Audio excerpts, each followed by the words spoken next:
विशेष बात है जिसमें श्री नावा गोस्वामी जी ने सब भक्तों का स्मरण किया है। एक बार उस छप्पे को हम लोग सुन लेते हैं, उसके बाद फिर आगे बढ़ेंगे। प्राचीन बरही सत्यव्रत रघुगण सागर भगीरथ वाल्मीक मिथिलेश गए जय जय गोविंद पथ रुकमांग हरिचंद भरत तरीछि उदारा सुरत सुधनवा शिविर सुमति अति बल की दारा नील मोर ध्वज ताम्र ध्वज अलरक कीरति राचि हूँ अंद्रियम्बुज पासु को जन्म जन्म हो जाचि हूँ अंद्रियम्बुज पासु को जन्म जन्म हो जाचि हूँ। तो बड़ा सुंदर भाव है इसमें। श्री ऋषि जी तक हमने चरित्र सुन लिया था। कल हमने श्री हरिश्चंद्र जी और महर्षि दधीचि का चरित्र सुना था। आज जो कथा हमें सुननी वो है भक्त सुरत और सुधर्मा जी की। बड़ी सुंदर कथा है। श्री नाभा गोस्वामी जी महाराज वर्णन करते हैं कि चंपकपुरी के राजा हंस ध्वज बड़े ही धर्मात्मा, प्रजा पालक, शूरवीर एवं भगवत भक्त भी थे। उनके राज्य की ये विशेषता थी कि राजकुल तथा प्रजा के सभी पुरुष एक पत्नी व्रत रहते थे। यानी कि राजा जो थे उनके परिवार में भी सब लोग एक पत्नी व्रत ही थे, और साथ में जो प्रजा थी महाराज हंसध्वज की, वे भी एक पत्नी व्रत ही रहती थी। यानी कि पूरे राज्य में ये बात बड़ी प्रचलित थी, और इस कारण से उनका राज्य जाना भी जाता था। अपने धर्म के लिए उनका राज्य जाना जाता था। कहते हैं कि जो भगवान का भक्त ना होता हो या जो एक पत्नी व्रत ना होता, वह चाहे कितना भी विद्वान हो या कितना भी शूरवीर हो, उसे राज्य में आश्रय नहीं मिलता था। ये बड़ी विशेष बात है कि जो व्यक्ति ना तो भगवान का भक्त था और ना ही एक पत्नी व्रत था, क्योंकि उनके राज्य का ये नियम था ना कि एक पत्नी व्रत सबको रहना है, तो उस व्यक्ति को राज्य की ओर से दंड मिलता था और उसको फिर राज्य में आश्रय भी नहीं मिलता था, यानी कि उसको राज्य से निकाल दिया जाता था। और एक और भाव जो है श्री गोस्वामी तुलसीदास जी ने दिया है, जिसमें वे कहते हैं कि राम नाम एक अंक है और सब साधन है सोन। गोस्वामी जी कहते हैं कि भगवान का जो नाम है वो एक अंक है और बाकी सारे साधन है शून्य, जीरो।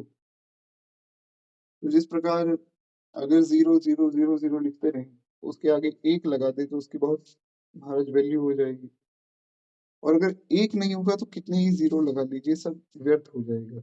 इसलिए गोस्वामी जी ने कहा काम से रूप प्रताप दिनेश से आदि आदि।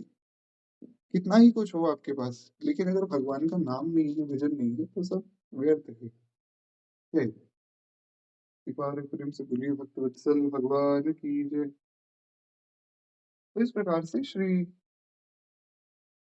हंसध्वज जी महाराज जो चंपकपुरी के राजा हैं, इनके राज्य में ये नियम है कि जो भगवान का भक्त नहीं है या जो एक पत्नी व्रत नहीं है, उस व्यक्ति को राज्य से निकाल दिया जाता है। कहते हैं इस प्रकार से चाहे वो कितना ही शूरवीर हो, विद्वान हो, उसे आश्रय नहीं मिलेगा। पूरी प्रजा सदाचारी, भगवान की भक्त और दान परायण थी।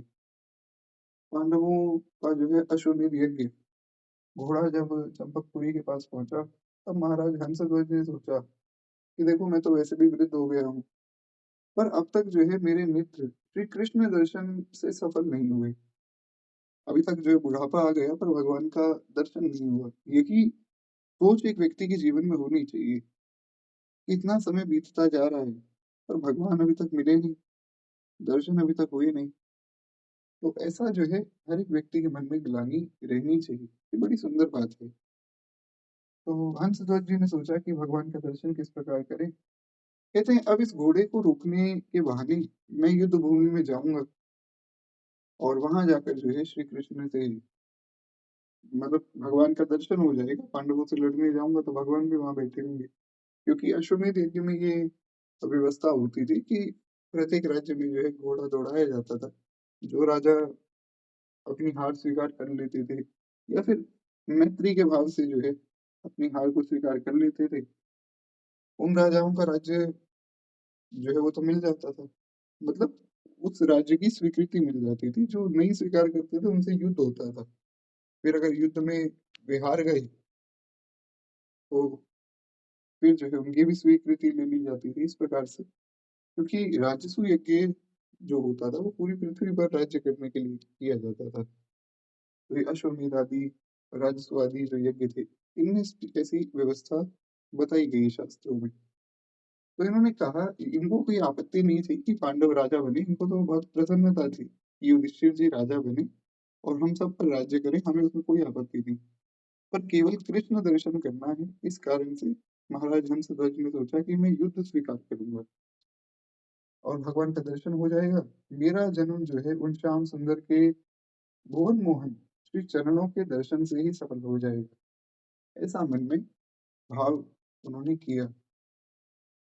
हरि दर्शन की प्यासी, श्री मीराबाई ने कहा ना, देखो चाहत कमल नयन को, नित दिन रहत उदासी, अखियां हरि दर्शन की प्यासी। बड़ा सुंदर भाव है। कहते हैं कि घोड़े की रक्षा के लिए गांडीवधारी अर्जुन और प्रद्युम्न आदि महारथियों को साथ में भेजा गया था। महाराज युधिष्ठिर ने कहा था कि देखो अर्जुन, तुम और जो है प्रद्युम्न आदि जाओ। प्रद्युम्न उनके ही पुत्र थे। और तुम लोग सब जाओ और वहां जाकर जो है अ, यज्ञ की रक्षा करो। क्षमा चाहूंगा, घोड़े की रक्षा करो।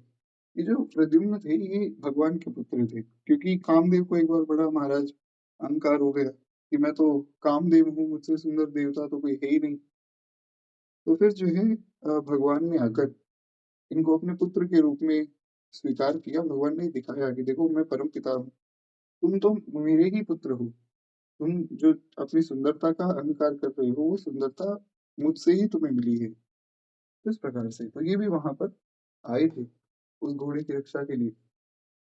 कहते हैं इस प्रकार से ये अर्जुन प्रद्युम्न आदि बड़े बड़े महारथी उस घोड़े के पीछे चल रहे थे और ये बात सबको पता थी। किंतु राजा ने फिर भी श्री कृष्ण दर्शन की लालसा से उस घोड़े को पकड़ लिया। अश्व पकड़कर बांध लिया गया।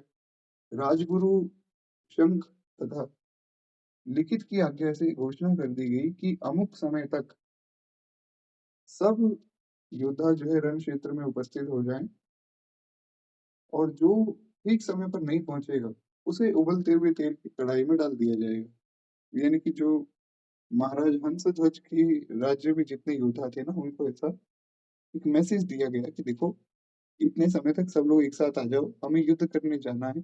और जो नहीं आ पाएगा उसे गर्म तेल की कढ़ाई में डाल दिया जाएगा। क्योंकि अगर तुम युद्ध के समय में काम नहीं आ रहे हो तो फिर किस बात के योद्धा हो, ऐसा। तो कहते हैं कि राजा हंसध्वज के 5 पुत्र थे, जिसमें सुबल, सुरथ, सम, सुदर्शन तथा सुधनवा, ये 5 उनके बेटे थे। और छोटे राजकुमार सुधनवा अपनी माता के पास आज्ञा लेने पहुंचे। क्योंकि विशेष रूप से जो है माता का भी एक बालक के जीवन में बहुत अधिकार है। तो सुधनवा जी जो है ये सबसे छोटे थे। इन्होंने सोचा कि मैं माता की आज्ञा भी लेकर आता हूँ कि हम युद्ध करने जा रहे हैं, क्या पता पुनः लौटे ना लौटे। तो ऐसी ही वीरता लेकर पहले के समय में जो है सब लोग जाते थे। तो ये अपनी माता जी के पास पहुंचे, माता जी को प्रणाम किया है और प्रणाम करके आज्ञा ली कि इस प्रकार जो है हम युद्ध के लिए जा रहे हैं, माँ हमें आशीर्वाद दो। और साथ में आज्ञा भी दी।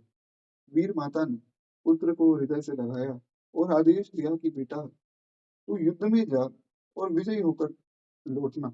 ऐसे ही मेरी मंगल कामना भी है और ऐसा मेरा आशीर्वाद भी है। दोनों ही बातें।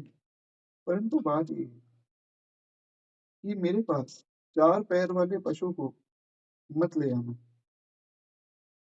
मैं तो जो है मुक्तिदाता हरि को पाना चाहती हूँ और तू वही कर्म करना जिससे श्री कृष्ण प्रसन्न हो। वे भक्त वत्सल हैं, तो भगवान जो है तुझ पर कृपा अवश्य करेंगे। सरल शब्दों में जो माता जी थी वे जानती थी कि ये युद्ध जो किया जा रहा है ये केवल इसलिए किया जा रहा है कि भगवान कृष्ण का दर्शन हो। तो इसलिए माता ने आज्ञा दी कि देखो ऐसा करना कि तुम जब युद्ध करो, तो इस प्रकार से लड़ना कि भगवान कृष्ण प्रसन्न हों। अब कृष्ण प्रसन्न हो का मतलब क्या है? कृष्ण तो तब प्रसन्न होंगे जब पांडव जीतेंगे। तो इसमें भाव समझा जा सकता है कि माताजी ने कह दिया तुम पांडवों को जिता देना। बस श्री कृष्ण को प्रसन्न करना। क्या पता कृष्ण जो है तुम सबको लेकर यहाँ लौट जाए। भगवान बड़े भक्त वत्सल है, भगवान तुम्हें क्षमा कर दें। या अगर युद्ध में तुम्हारी मृत्यु भी हो गई, तो भी भगवान को तो आना ही पड़ेगा। तो मुझे भी कृष्ण दर्शन हो जाएगा, तुम्हें तो हो ही जाएगा। इस प्रकार से भाव मन में उन्होंने किया कि किसी भी प्रकार भगवान प्रसन्न होते हों, वही कार्य हमें करना है। और यही वास्तव में भजन की पद्धति है। जिनभे भरोसा बरु रीझे। फिर मीराबाई ने यही कहा कि जिस वेश से श्री ठाकुर जी प्रसन्न होते हैं, मैं वही करूंगी। मैं तो सोही भेष धरूंगी, हो बाला मैं बैरागन हूँ। मीराबाई ने ये नहीं कहा कि मैं अपने मन से भक्ति करूंगी। लोग कहते हैं कि मीराबाई की भक्ति तो मनमुखी थी, ऐसा नहीं। मीराबाई ने जो भजन किया है वो भगवान की प्रसन्नता के लिए किया है। जिस विधि से भगवान का स्मरण हो, जिस विधि से भगवान का भजन बने, भगवान प्रसन्न हो जाए, वही कार्य करना चाहिए। उसमें कुछ भी गलत और कुछ भी सही नहीं है। हाँ, गुरु आज्ञा में रहकर करना चाहिए। मीराबाई गुरु आज्ञा का उल्लंघन करके कोई भी कार्य नहीं करते थे। और कई लोग कहते हैं कि कौन था मीरा का गुरु, क्या होता है गुरु बनाने से। तो श्री मीराबाई के गुरुदेव थे श्री रैदास जी। तो ये सब बातें जाननी चाहिए वैष्णवों को, क्योंकि आपसे कहीं भी कोई भी पूछ सकता है। एक बार मुझसे किसी ने पूछा कि जब मेरी दीक्षा नहीं हुई थी, तो दीक्षा का विचार चल रहा था कि दीक्षा लेंगे, दीक्षा लेंगे। तो मुझसे पूछा गया कि कौन थे बताओ, तुलसीदास के गुरु कौन थे, कौन थे मीरा जी के गुरु। तो मैंने कहा भैया तुलसीदास जी के गुरु श्री नरहरियानंद जी, और मीरा जी के गुरु श्री रैदास जी महाराज। बोले कबीरदास के गुरु कौन थे, मैंने कहा भगवान श्रीमद रामानंदाचार्य भगवान। तो इस प्रकार दो तीन लोगों के उन्होंने गुरुदेव पूछे। ठाकुर जी की कृपा से मुझे सब ध्यान में थे तो उन्हें बता दिए। तो व्यक्ति मान गए कि चलो ठीक है। इस प्रकार से इन सब चीजों का जो है, एक वैष्णव को थोड़ा बहुत ज्ञान तो होना ही चाहिए कि भैया कोई इस प्रकार से हमारी परंपरा आदि पर प्रश्न ना उठा सके। खैर, तो बात ये है कि व्यक्ति को वही कार्य करना चाहिए जिससे भगवान प्रसन्न होते हैं। भगवान की प्रसन्नता ही अ, वैष्णवता का मूल है। भजन इसलिए तो कर रहे हैं ताकि श्री ठाकुर जी प्रसन्न हो। तो किसी भी प्रकार भगवान लीजिए, वही कार्य करना चाहिए। कथा आप सबको ज्ञात है। एक बार श्री हनुमान जी महाराज माता के कक्ष में पहुंचे। श्री किशोरी जी उस समय सिंदूर लगा रही थी। हनुमान जी तो हनुमान जी को कोई रोक टोक नहीं थी। उनको आज्ञा थी कि आप सब जगह जा सकते हो। तो हनुमान जी पहुंचे और श्री किशोरी जी वहां बैठकर सिंदूर लगा रही थी। हनुमान जी ने पूछा कि माता, ये आप क्या कर रही हैं? अब ऐसा नहीं कि हनुमान जी को पता नहीं है, वे तो ज्ञानी नाम अग्रगण्यम है, बुद्धिमताम वरिष्ठम है। और ये केवल एक उनकी लीला है और बड़ी प्यारी लीला है। हनुमान जी का जो भोला स्वभाव है उसको उजागर करने के लिए ये लीला किशोरी जी ने की है। तो माता ने बताया कि देखो हनुमान, ये सिंदूर है और ये भगवान की आयु बहुत बड़ी हो जाए इसलिए ये लगाया जाता है। माताएं लगाती हैं सिंदूर ताकि उनके पति की आयु जो है बढ़े। दूसरी बात ये कि इससे ये एक श्रृंगार का भाग है। 16 श्रृंगार किए जाते हैं, तो उसमें एक ये भी उसका हिस्सा है। इससे क्या है कि श्री राम जी प्रसन्न होते हैं। श्रृंगार से जो है सब लोग प्रसन्न होते हैं, विशेष रूप से भगवान प्रसन्न होते हैं अगर मैं श्रृंगार करती हूँ तो। तो हनुमान जी ने कहा ये तो बड़ी अच्छी बात है, सिंदूर लगाने से अगर भगवान प्रसन्न होते हैं। तो उन्होंने पूरे शरीर पर सिंदूर लगा दिया। और आज भी हमने कल की कथा में सुना था कि श्री मनसुख लाल जी महाराज, जो कि वृंदावन के बड़े अच्छे भक्त थे, उनकी कथा हमने कल सुनी थी, आप लोगों को याद होगी। तो वे हनुमान जी को हर मंगलवार और शनिवार चोला चढ़ाते थे। तो जो चोला चढ़ाया जाता है उसमें सिंदूर ही तो लगाया जाता है हनुमान जी को। तो उससे वे बड़े प्रसन्न होते हैं। तो इस प्रकार हनुमान जी ने पूरे शरीर को सिंदूर से रंग लिया। भगवान की सभा में पहुंच गए। सब लोग वहां बैठे थे महाराज। सब लोग हंसने लगे जोर जोर से कि अरे देखो हनुमान जी ने क्या वेश बनाया है। भगवान भी हंसने लगे।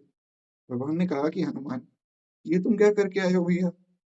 हनुमान जी बोले, प्रभु, अब मैं क्या करके आया हूँ और क्या नहीं किया, वो सब बातें जानने योग्य नहीं। मुख्य बात इतनी है कि मैं तो आपको हंसाने आया था। आपकी मुस्कुराहट देखकर मेरा तो ये सिंदूर लगाना सफल हो गया। उसके बाद से श्री हनुमान जी को सिंदूर लगाया जाता है। तो इस प्रकार से भगवान की प्रसन्नता ही अ, हर कार्य का मूल होना चाहिए। खैर, एक बार प्रेम से बोलिए, भक्त वत्सल भगवान की जय। और देखिए, भगवान तब प्रसन्न होंगे जब हम शास्त्र की और गुरुदेव की आज्ञा का पालन करेंगे। ये बड़ी विशेष बात है। ऐसा नहीं करना है कि गुरु आज्ञा के विरुद्ध जाकर कुछ भी करें। ऐसा नहीं करना चाहिए। खैर, तो इस प्रकार से जो सुधनवा जी की माता जी हैं, उन्होंने भी सुधनवा जी को यही आज्ञा दी कि बेटा, तुम जाओ, युद्ध करो, पर कार्य ऐसा ही करना जिससे श्री कृष्ण प्रसन्न हो। भगवान भक्त वत्सल हैं। यदि तू अर्जुन को युद्ध में जो है छका सके, तो वे जो है पार्थ की रक्षा के लिए अवश्य आएंगे। अर्जुन से युद्ध करना। क्यों? क्योंकि अर्जुन से लड़ने जाओगे तो भगवान दौड़ कर आएंगे, और दौड़ कर आएंगे तुम्हें मारने के लिए, जैसे श्री पितामह को मारने आए थे। भीष्म जी ने प्रतिज्ञा की कि भगवान ने प्रतिज्ञा की कि मैं जो है अकेला आऊंगा युद्ध में, मैं लड़ूंगा नहीं, ना मैं शस्त्र उठाऊंगा, मैं बस आऊंगा। तो दुर्योधन ने सोचा कि इनको मांग के मैं क्या करूंगा, ये लड़ने वाले तो है नहीं। तो दुर्योधन ने कहा कि मुझे आप जो है अपनी सेना दे दीजिए। अर्जुन ने कहा कि प्रभु, मैं तो आपको ही चाहता था और आपको ही मांगने आया था। आप लड़े ना लड़े उससे कोई मतलब नहीं है, आप मेरे साथ रहिए, बस मैं आपको चाहता हूँ। भगवान साथ आ गए। अर्जुन तो भगवान की कृपा से बड़े बलशाली थे। तो अब हुआ क्या कि पितामह भीष्म को ये बात पता लगी। पितामह ने कहा कि नहीं, ऐसा नहीं हो सकता है, भगवान को शस्त्र तो उठाना पड़ेगा, ये मेरी प्रतिज्ञा है कि मैं उठवाऊंगा। तो पितामह भीष्म ने इतने बाण चलाए अर्जुन पे कि अर्जुन घबरा गए। अर्जुन को घबराया हुआ देखा तो महाराज भगवान उतरे हैं रथ से, और रथ का पहिया लेकर हाथ में भगवान दौड़े। और भीष्म पितामह को भगवान ने डांट दिया कि तू बहुत बड़ा भीष्म बना घूम रहा है, आज जो है तेरा वध मैं करूंगा। वो तो अर्जुन ने फिर पांव पकड़े, कथा आप सबको ज्ञात है। तो मुख्य बात यह है कि भगवान भक्त पर संकट नहीं देख सकते। तो इस प्रकार से उनकी माता ने भी यही आज्ञा दी कि बेटा देखो, तुम भी यही कार्य करना, तुम अर्जुन से लड़ना और उनको जो है युद्ध में थका देना, ताकि फिर भगवान जो है उनकी तरफ से तुमसे युद्ध करने आवे। भगवान आ गए तो बस प्रसन्न हो जाना, भगवान का दर्शन हो गए। श्री पितामह भीष्म ने ये सारा कार्य इसीलिए ही किया था। भीष्म जी ने जैसे ही भगवान ने वो पहिया उठाया ना, वो पहिया तो सुदर्शन बन गया। भीष्म जी ने हाथ से धनुष छोड़ दिया और जमीन पर बैठ गए। भीष्म जी ने कहा कि प्रभु, मैं यही दृश्य देखना चाहता था कि एक भक्त की रक्षा के लिए आप जो है दौड़ कर आ रहे हैं, आपके मस्तक पर महाराज पसीना आ रहा है, आपके घुंघराले बाल जो है हिल रहे हैं, आंखों में आपके भक्त के प्रति प्रेम है, और आपके हाथ में सुदर्शन चक्र है। और किस प्रकार से आप घबरा गए। अनंत अनंत कोटि ब्रह्मांड के स्वामी, जो अखिल हे प्रतनीक असंख्य कल्याण गुणगण निलय सर्वेश्वर परात्पर पर ब्रह्म है, जिन भगवान की एक भ्रिकुटी से माया और काल थर थर कांपने लग जाते हैं, वे भगवान आज कांप रहे हैं। वे भगवान आज डरे हुए हैं। अपने भक्त की रक्षा के लिए वे भगवान घबरा रहे हैं। यही तो मैं देखना चाहता था। हाथ से धनुष छोड़ दिया पितामह जी ने, और पितामह ने कहा कि आप मुझे मार दीजिए, अब इसके बाद मुझे और कुछ देखना भी नहीं है। तो ऐसा भाव जो है श्री पितामह भीष्म ने किया, यही भाव उनकी माता जी ने, श्री सुधनवा जी की माता जी ने किया। खैर, एक बार प्रेम से बोलिए, भक्त वत्सल भगवान की जय। श्री नामा गोस्वामी जी कहते हैं कि देखो, मतलब उनकी माता जी ने कहा कि देख, तू मेरी दूध को लज्जित मत करना, और अगर तू मेरा पुत्र है तो श्री कृष्ण को देखकर डरना मत। श्री कृष्ण के सामने युद्ध में मरने वाला मरता नहीं। तो सुधनवा जी ने कहा कि ये कैसी बात है, भगवान के सामने जो युद्ध में मरता है वो मरता नहीं, ये समझ नहीं पाया मैं। तो माता ने समझाया कि देखो, जो भगवान के सामने मरता है ना, या भगवान के हाथों से मरता है, वो मरता नहीं, उसकी 21 पीढ़ियां तर जाती हैं। रावण को देख लीजिए, कंस को देख लीजिए। कंस और रावण का कैसा अपराध है, इनकी बातें सुन-सुन के लगता है कि महाराज इनको तो बड़ी कठोर सज़ा मिली होगी। कोई नर्क से भी घोर कोई जगह होगी, तो उस जगह इनको भेजा गया होगा। इनके लिए नर्क तो है ही नहीं, तो उससे भी कोई घोर जगह में गए होंगे। लेकिन ये तो महाराज बैठे वैकुंठ में। अन्य-अन्य रूप में जिस भी प्रकार भाव बने, आप उसको वैकुंठ कहें, साकेत कहें, गोलोक कहें, एक ही बात है। तो ये तो वहाँ बैठे हैं। और जो लोग भगवान के साथ में थे, जैसे श्री विभीषण जी, विभीषण जी महाराज आज भी लंका में घूम रहे हैं। तो भगवान की लीला बड़ी निराली है। हालाँकि ऐसा नहीं समझना है कि भगवान अपने भक्तों को वैकुंठ नहीं भेजते हैं। बात ये है कि विभीषण जी को यहाँ रहकर भगवान की कथा का रस मिल रहा है, कथा सुनने का अवसर मिल रहा है, इससे ऊँचा सुख तो वैकुंठ में भी नहीं है। लेकिन बात ये है कि रावण है, कंस है, इनके लिए ऐसा लगता है कि शायद इनको महाराज भगवान ने बड़ी कठोर सज़ा दी होगी। हिरण्यकश्यप, हिरण्याक्ष, इनके लिए भी ऐसा लगता है। हिरण्याक्ष का तो पाप भी बहुत बड़ा था, वो तो भगवान को ही महाराज गालियाँ दे रहा था, लेकिन भगवान ने उसको भी वैकुंठ दिया है। तो इन सबका कल्याण ही हुआ है। ताड़का आई, ताड़का को मारने के लिए श्री विश्वामित्र जी ने भगवान को बार-बार कहा कि राम, ताड़का आएगी उसको मार देना, ताड़का आएगी मार देना। भगवान सोचने लगे कि ये कौन-सी राक्षसी है जिसके बारे में सोचकर गुरुजी बार-बार एक ही बात बोल रहे हैं कि ताड़का आएगी मार देना, मार देना। जैसे ही ताड़का आई, गोस्वामी जी कहते हैं, "एक ही बाण प्राण हर लीन्हा।" गोस्वामी जी ने कहा कि भगवान ने एक बाण निकाला और एक ही बाण से ताड़का को मार दिया। दूसरा बाण निकालने की आवश्यकता ही नहीं पड़ी। फिर वो बेचारी रोने लगी, मरते-मरते। तो भगवान ने सोचा कि देखो, ये बेचारी कहाँ जाएगी? नरकों में इसको जो है जलाया जाएगा। चलो इसको जो है अपना धाम दे देते हैं। तो दीन जान प्रभु निज पद दीन्हा। भगवान ने जो है उसको दीन जानकर अपना निज पद दे दिया। वो वैकुंठ दे दिया। ये भगवान की करुणा है।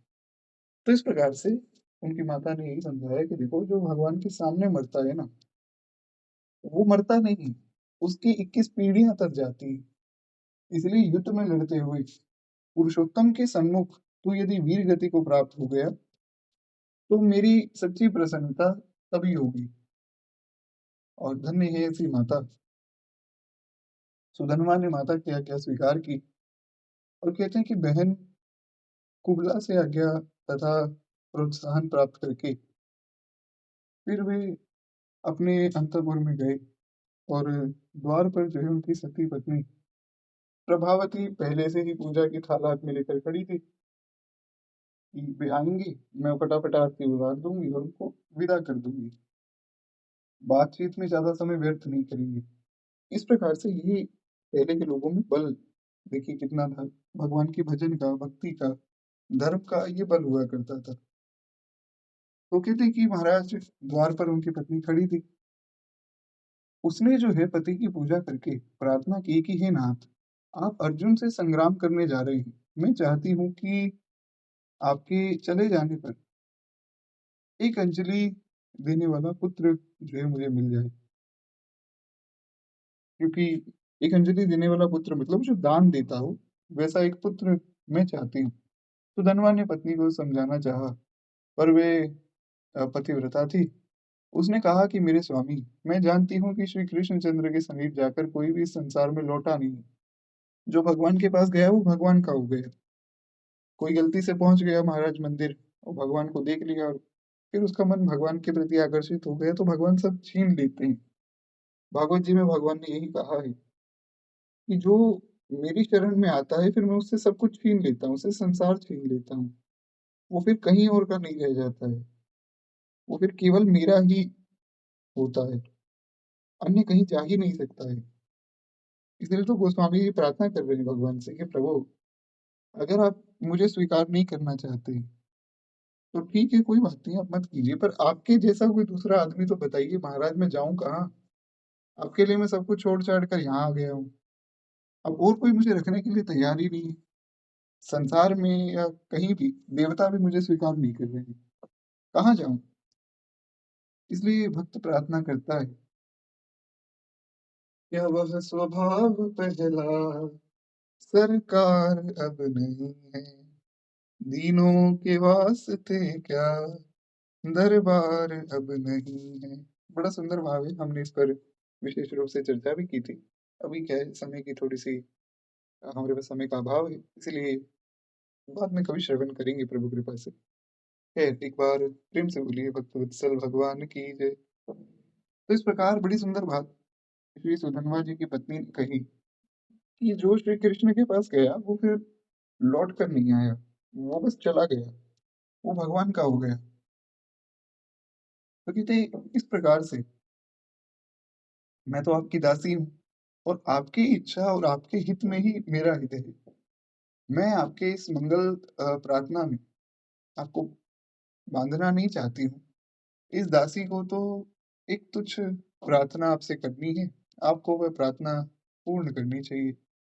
अनेक प्रकार से सुधन्वा ने समझाना चाहा, किंतु अंत में प्रभावती की विजय हुई। सती नारी की जो धर्म सम्मत बात उन्होंने कही थी, वो प्रार्थना वे स्वीकार कर नहीं पाए और वहां से फिर और स्नान करके जो वहां से फिर युद्ध में चले। और उधर जो है युद्ध भूमि में महाराज हंसध्वज अपने चारों राजकुमारों के साथ पहुंच गए, क्योंकि ये जो श्री सुधन्वा जी थे, ये तो अपनी पत्नी से बातचीत कर रहे थे ना। इतने में वहां दूसरी इतने में देखा कि सुधन्वा जी भी फिर वहां पीछे पीछे आए हैं। कहते हैं सभी शूर एक साथ एकत्रित हो गए, किंतु समय हो जाने पर जब सुधन्वा जी नहीं पहुंचे, तब राजा ने उन्हें पकड़ लाने के लिए कुछ सैनिक भेजे। सैनिकों को सुधन्वा जो है मार्ग में ही मिल गए। पिता के पास पहुंचकर जब उन्होंने विलंब का कारण बताया, तब क्रोध में भरकर महाराज ने कहा कि तू बड़ा मूर्ख है।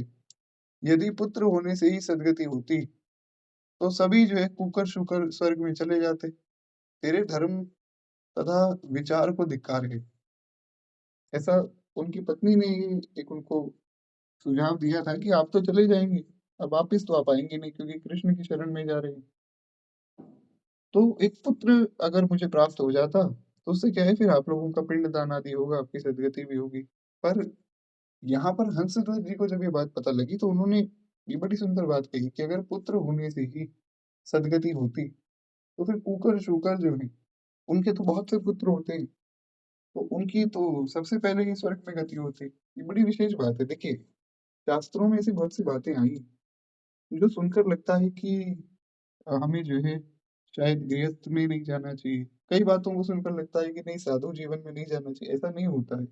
जिसके लिए जो है, वो भगवान ने तय किया है। जो साधु बनना चाहता है ना, वो साधु ही बनेगा। और जो गृहस्थ में भगवान जिसको आज्ञा करते गृहस्थ में रहने की, वो गृहस्थ में ही रहेगा। उसमें हमें अपना दिमाग नहीं लगाना चाहिए।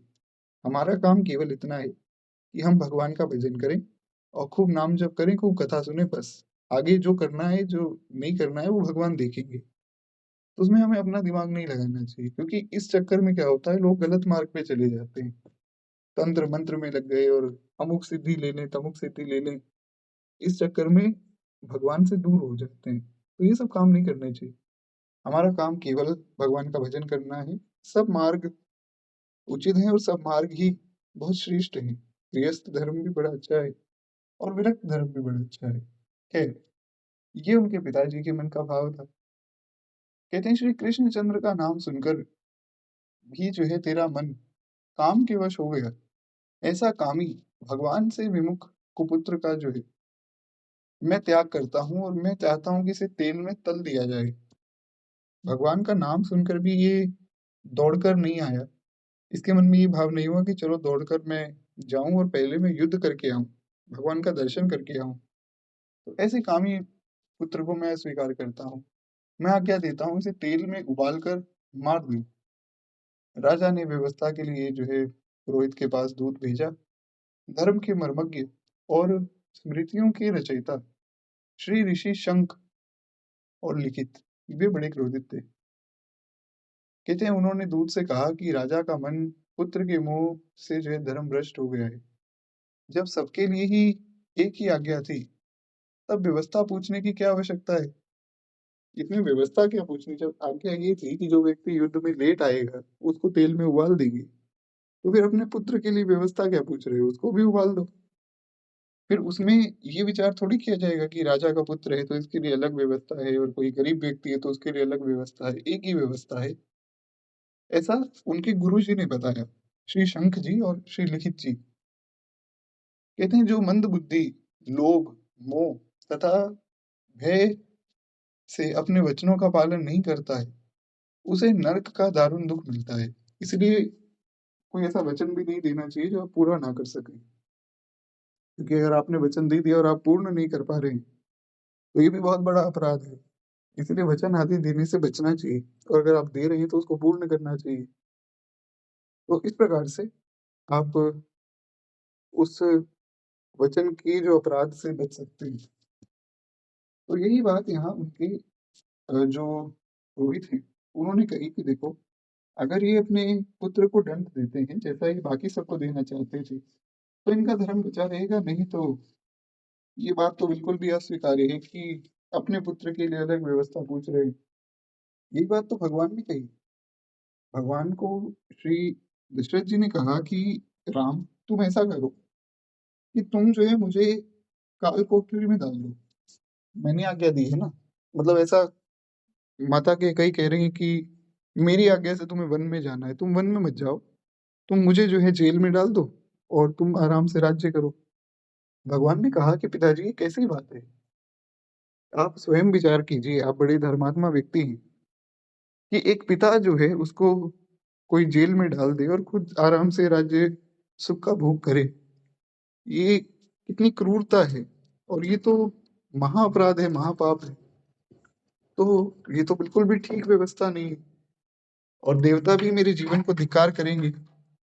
देवता क्या, हमारे जितने पूर्वज हैं वे सब भी कहेंगे कि राम जो है इन्होंने हमारे कुल की मर्यादा को नष्ट किया है। तो इस प्रकार से ऐसा अपराध तो मैं बिल्कुल भी नहीं कर सकता हूँ। तो ये सब बातें जो है धर्म के बड़े सूक्ष्म विचार हैं। धर्म क्या है, अधर्म क्या है, ऐसी स्थिति में केवल जो शास्त्रों के मर्मज्ञ हैं वे ही बता सकते हैं। तो यहाँ जो बात कही गई श्री शंख जी और लिखित जी के द्वारा वो बिल्कुल उचित है। कहते हैं इस प्रकार हंसध्वज पुत्र के कारण अपने वचनों को आज झूठा करना चाहता है। ऐसे अधर्मी राजा के राज्य में हम नहीं रहना चाहते हैं। इतना कहकर वे दोनों ऋषि वहां से चल पड़े। अब दूत जो है दौड़कर यहाँ आया। दूत ने कहा कि महाराज, आप तो बड़े खुश हो रहे थे कि मैंने बहुत अच्छा जो है निर्णय लिया है, मेरे गुरुजी प्रसन्न होंगे। गुरुजी तो आपके जा रहे हैं ये राज्य छोड़ के। तो सारी बात पता लगी। राजा ने मंत्री को आदेश दिया कि सुधनवा को उबलते हुए तेल की कढ़ाई में डाल दो। इतना आदेश देकर वे दोनों जो है पुरोहितों को मनाने चले गए। मतलब राजा यहाँ से पुरोहितों को मनाने गए और मंत्री को आज्ञा दी कि इनको उबाल दो। मंत्री को बड़ा दुख हुआ, किंतु राजा की आज्ञा है, राजा की आज्ञा को टालेगा कौन। और सुधनवा जी ने भी कहा कि देखिए, मेरा अपराध है, मेरे पिताजी ने जो आज्ञा दी है वो बिल्कुल उचित है, तो आप मुझे तेल में डाल दीजिए, मुझे उसमें कोई आपत्ति नहीं। और ऐसी सब आज्ञा जो दोनों से पाकर पिता की आज्ञा का सुपुत्र को पालन करना चाहिए। इससे जो है उसका कोई उसकी हानि नहीं होती है। ये बड़ी विशेष बात है। इसलिए गोस्वामी जी ने कहा है, मानव जी ने, कि मात पिता और गुरु के वाणी बिना ही विचार ये शुभ जानी।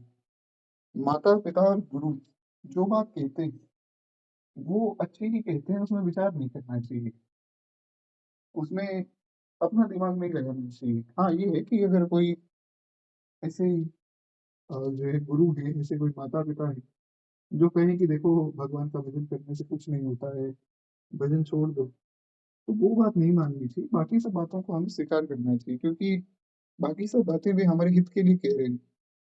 बस ये भजन के मार्ग से दूर करने वाली इन सब बातों को नहीं मानना चाहिए, क्योंकि भगवान के भजन से कल्याण होता है, ये आपको समझाना चाहिए। तो ओके, एक बार प्रेम से बोलिए भक्त वत्सल भगवान की जय। तो इस प्रकार से श्री सुधनवा जी ने कहा कि देखिए, मेरे पिताजी की आज्ञा है, इससे मेरा अकल्याण नहीं होगा, मैं जानता हूँ, तो आप मुझे तेल में डाल दीजिए और मैं भगवान का नाम लेते-लेते उस तेल में बैठ जाता हूँ, उसमें मुझे कोई आपत्ति भी नहीं। तो मंत्री ने सोचा कि अब राजा की भी आज्ञा है और साथ में उनके पुत्र को भी ये बात स्वीकार्य है, तो चाहे कितना भी दुःख हो रहा हो, आज्ञा तो पालन करनी है। कहते हैं कि उसने तुलसी की माला गले में डाली, हाथ जोड़कर भगवान से प्रार्थना की कि हे नाथ, हे गोविंद, हे प्रभु, हे मुकुंद, मुझे मरने का कोई भय नहीं है। मैं तो आपके चरणों में देह त्याग करने ही तो आ रहा था। मैं तो चाहता यही था कि मैं भगवान श्री कृष्ण के सामने जाऊं, अर्जुन से मेरा युद्ध हो। अर्जुन से तो मैं वैसे भी नहीं जीत सकता हूँ, ये तो मैं जानता हूँ। मैं क्या, अर्जुन से तो कोई भी नहीं जीत सकता है। देवताओं में भी इतनी शक्ति नहीं कि अर्जुन से जीत सके। प्रभु, मैं तो यही चाहता था कि मैं आपके चरणों में जो है अपने प्राणों को त्याग दूं। अब आपकी कृपा से यही सारी व्यवस्था हो गई, तो मैं जो है अब आपके चरणों में प्राण त्यागने आ रहा हूँ। हे नाथ, मुझ पर कृपा कीजिएगा। और मैं आपका प्रत्यक्ष दर्शन नहीं कर सका, बस ये दुख एक मेरे मन में है। मुझे मरने का कोई डर नहीं है, बस एक ये मन में दुख है कि आपका प्रत्यक्ष दर्शन नहीं हो पाया और मैंने आपका तिरस्कार करके बीच में जो है काम की सेवा की। या इसलिए आप मेरी जो है रक्षा को अपना अभय हाथ नहीं बढ़ाते? मतलब कोई बड़ा सुंदर प्रश्न है। उन्होंने कहा कि प्रभु, मैं जो है अपनी पत्नी की बात में आ गया और मैं जो है काम में लग गया। क्या इस कारण से प्रभु आप मुझे स्वीकार नहीं करेंगे? मुझे भी तो आपका दर्शन करने का एक पूरा अधिकार है। माना मैं कामी हूँ, क्रोधी हूँ, कपटी हूँ, कैसा भी हूँ, तो प्रभु आपका ऐसा भक्त प्रार्थना करता है। तो प्रभु, क्या मुझे अधिकार नहीं है आपका दर्शन करने का? मैं भी चाहता हूँ कि मुझे आपका दर्शन हो। ठीक है, बहुत बड़े-बड़े पापी हुए, आपने सबकी रक्षा की। तो हे मेरे नाथ, मेरा अपराध क्या है? काम की सेवा मुझसे हो गई, मैं मानता हूँ। मुझे क्षमा कर दीजिए। कम से कम दर्शन तो दीजिए महाराज। ये बड़ी सुंदर बात है। भक्त को यही प्रार्थना करनी है। भगवान के सामने कुछ बन के थोड़ी जाना है। ये समझना चाहिए। तो खैर, बड़ा सुंदर ये भाव है। मुझसे अधम अधीन तारे न जाएंगे, तो प्रभु आप दीन बंधु पुकारे न जाएंगे। खैर, एक बार प्रेम से बोलिए भक्त वत्सल भगवान की जय। ऐसा ही इन्होंने प्रार्थना की। इन्होंने कहा प्रभु, ठीक है, मैं मानता हूँ मुझसे जो है अपराध बना, मुझसे गलती हो गई। हे नाथ, पर इस कारण से मुझे आपका दर्शन ना हो, ये बात तो ठीक नहीं है। कहते हैं जो लोग कष्ट में पड़कर भय से व्याकुल होकर आपकी शरण लेते हैं, उन्हें क्या सुख की प्राप्ति नहीं होती? मैं आपका ध्यान करते हुए शरीर छोड़ रहा हूँ, अतः आपको मैं अवश्य प्राप्त होऊंगा, ऐसा मेरा विश्वास है। किंतु बात ये है कि अगर मैं ऐसा करता हूँ, मुझे उसमें कोई आपत्ति नहीं है, पर बात ये है कि महाराज, लोग कहेंगे कि सुधनवा वीर होकर जो है कढ़ाई में जलकर मर गया। वो ये थोड़ी कहेंगे कि भगवान का भक्त था, भगवान का स्मरण करते हुए मर गया। ये बड़ी सुंदर बात है। हम लोग संसार में इतना व्यस्त हो गए हैं कि हम अपनी मृत्यु के विषय में सोचते ही नहीं। हम सोच रहे हैं कि घर कैसे बने, बहुत बढ़िया गाड़ी कैसे आ जाए, अपने रूप को कैसे सुंदर कर लें। आजकल तो महाराज जो वैष्णव लोग हैं, वे भी खूब चमक धमक से अपना श्रृंगार कर रहे हैं। ये सब बातें अच्छी नहीं है, क्योंकि हमारा जो उद्देश्य है वो है मृत्यु, और हमें उसका विचार करना चाहिए कि हमारी मृत्यु कैसे हम सुधार सकते हैं। और ये बात मैं नहीं कह रहा हूँ, ये बात हमारे संत कहते हैं। एक बार हमारे गुरुदेव भगवान, वो बचपन में बहुत जब बाल्यावस्था थी, तो महाराज जी तेल लगाते थे सिर पे, चमेली का तेल। तो एक दिन उनका तेल खत्म हो गया। महाराज जी जो है उदास होकर बैठ गए। छोटे से 9-10 वर्ष की आयु थी। तो श्री दादा गुरुदेव भक्तमाली जी ने कहा कि पंडित जी, आज बड़े उदास लग रहे हो, क्या बात है? बोले हमारा तेल खत्म हो गया है, आप हमें तेल मंगवा दीजिए, हम तेल लगाते हैं चमेली का। तो दादा गुरुदेव भगवान हंसने लगे। बोले पंडित जी देखो, तेल तो हम मंगवा देंगे, पर एक बात को समझो, कि तेल फुलेल लगाना ये साधुओं का काम नहीं, ये स्त्रियों का काम है। स्त्रियां लगाए श्रृंगार करें तो ठीक है, साधु तेल फुलेल लगाए तो ये बात तो उचित नहीं। महाराज जी के हृदय में ये बात बैठ गई। उसके बाद तो उन्होंने साबुन लगाना भी छोड़ दिया था। तो इस प्रकार से ये समझना चाहिए कि बहुत ज़्यादा शरीर को सजाना भी अच्छी बात नहीं है। अभी बीच में एक कुंभ के समय में एक माताजी बहुत वायरल हो रही थी। तो ज़्यादा तो मैं जानता नहीं हूँ विषय वस्तु क्या है, पर मेरे पास 2-3 वीडियो आई, तो उसमें उन्होंने बताया कि एक कोई संत भगवान हैं, उन्होंने ऐसा विरोध किया कि देखो, ये जो है स्त्रियाँ यहाँ पर साध्वी बनकर बैठी हैं, भगवा ओढ़कर, और ये अच्छी बात नहीं है। और वो माताजी रोने लग गई कि देखो, मैं तो कुंभ स्नान करने आई थी और इन साधुओं ने जो है मेरे स्नान में बाधा डाल दी, इनको भगवान पाप देंगे। लेकिन वहाँ ये समझना चाहिए, लोग भी यही बात कर रहे हैं कि नहीं, नहीं, ये तो गलत हुआ बेचारी के साथ। ये समझना चाहिए कि जो कार्य वो कर रही है वो गलत है। क्यों? उसका कारण है।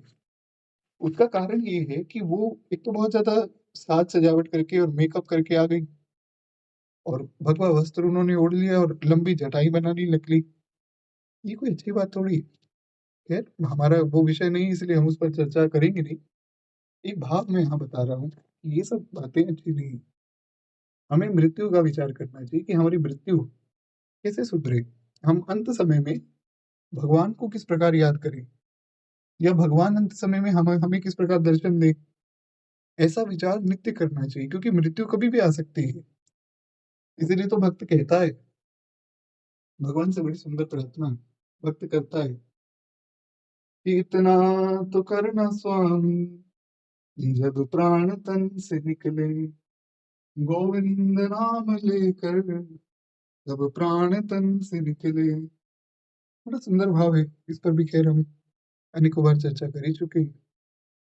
श्री गंगा जी का तट हो या यमुना का वंशीवट हो, और मेरा सांवरा निकट हो, जब प्राण तन से निकले, गोविंद नाम लेकर, तब प्राण तन से निकले, इतना तो करना स्वामी, जब प्राण तन से निकले। बड़ा सुंदर भाव है। खैर, इस भाव को यहीं प्रणाम करते हैं। एक बार प्रेम से बोलिए भक्त वत्सल भगवान की जय। तो इस प्रकार से ही समझना चाहिए, हमारा अंतिम उद्देश्य है मृत्यु।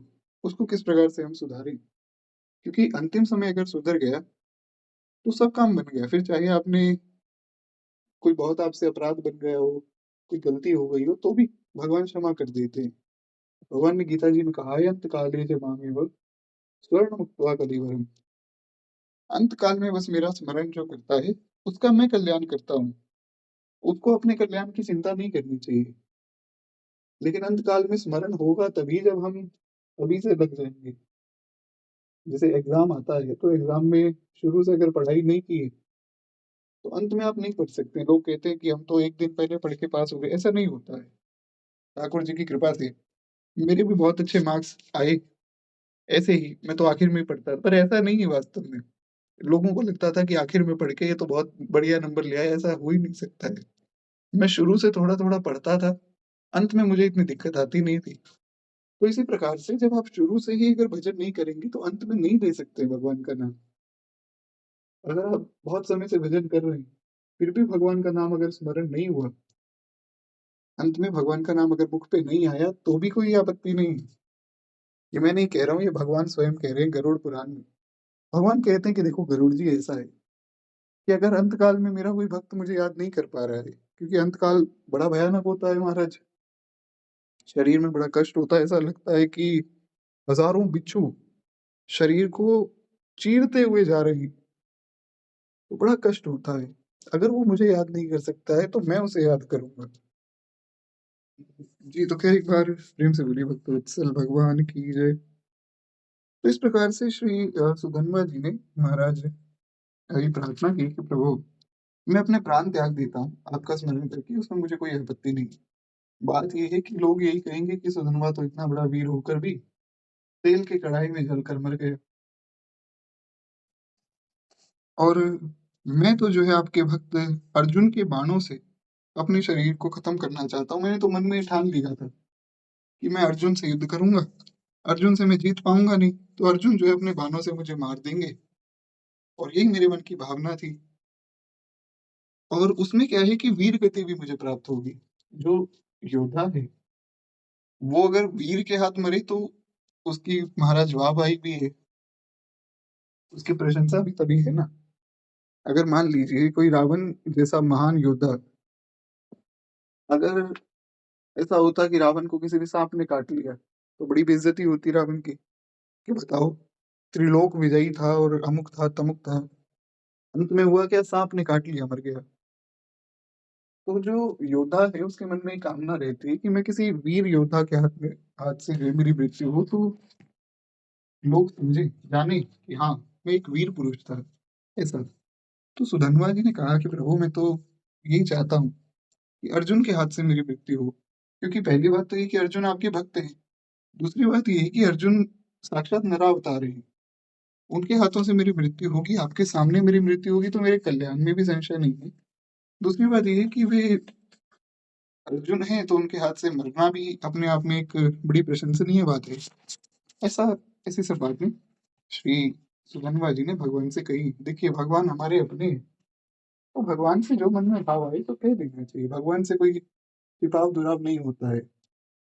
हो ही ना विमल विवेक और प्रभु सन करे दुराव, या गुरु सन करे दुराव, एक ही बात है। गोस्वामी जी ने कहा कि भगवान से या गुरुदेव से अगर आप कुछ छिपा रहे हैं तो फिर उससे आपका चित्त निर्मल नहीं होगा। तो खैर इस प्रकार से इन्होंने प्रार्थना की।